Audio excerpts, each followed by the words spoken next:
ദൈവനാമത്തിന് മഹത്വമുണ്ടാകട്ടെ. ദുഷ്ടരുടെ ഉപദേശം സ്വീകരിക്കുകയോ പാപികളുടെ വഴിയിൽ വ്യാപരിക്കുകയോ പരിഹാസരുടെ പീഠങ്ങളിലിരിക്കുകയോ ചെയ്യാത്തവൻ ഭാഗ്യവാൻ. അവൻ്റെ ആനന്ദം കർത്താവിൻ്റെ നിയമത്തിലാണ്. രാവും പകലും അവൻ അതിനെക്കുറിച്ച് ധ്യാനിക്കുന്നു. നീർച്ചാലിനരികെ നട്ടതും യഥാകാലം ഫലം തരുന്നതും ഇല കൊഴിയാത്തതുമായ വൃക്ഷം പോലെയാണവൻ. അവൻ്റെ പ്രവൃത്തികൾ സഫലമാകുന്നു.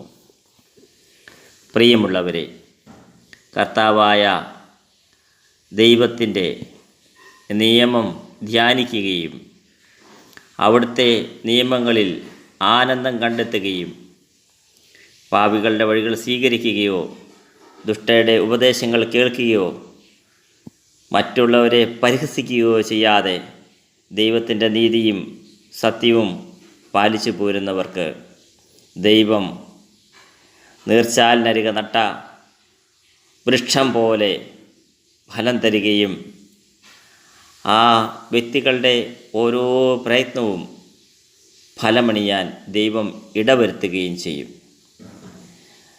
നിങ്ങളും ദൈവത്തിൻ്റെ വചനം ധ്യാനിക്കുകയും ദൈവവചനത്തിൽ ആഹ്ലാദിക്കുകയും ചെയ്യുക. സർവശക്തൻ എല്ലാവരുടെയും ആഗ്രഹങ്ങൾ, പ്രയത്നങ്ങൾ ഫലമണിയിച്ചു തരട്ടെ. ദൈവം നിങ്ങളെ എല്ലാവരെയും സമൃദ്ധമായി അനുഗ്രഹിക്കട്ടെ എന്ന് പ്രാർത്ഥിക്കുന്നു. പിതാവിൻ്റെയും പുത്രൻ്റെയും പരിശുദ്ധാത്മാവിൻ്റെയും നാമത്തിൽ ആമേൻ.